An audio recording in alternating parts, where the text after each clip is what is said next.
ইয়ামিন বয়স 2.5 বছর। প্রস্রাবে কোনো সমস্যা আছে নাকি? প্রস্রাব ঘন ঘন করে? চুলকানি টুলকানি আছে নি?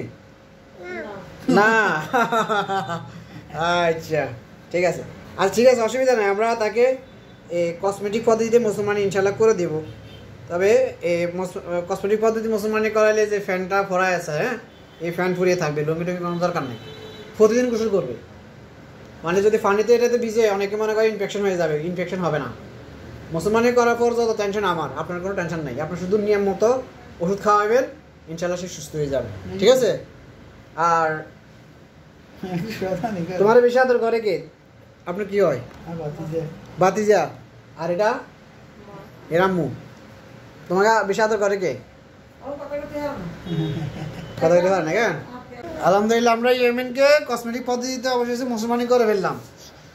ইয়ামিন খুদে ডাক্তার হয়ে গেছে এখন, ঠিক আছে? একটু ভয় পাইছে, ঠিক হয়ে যাবে। হ্যাঁ কি মোবাইলে দেখে তুমি খুশি নি? মুসলমানি করার পর খুশি নি? জি।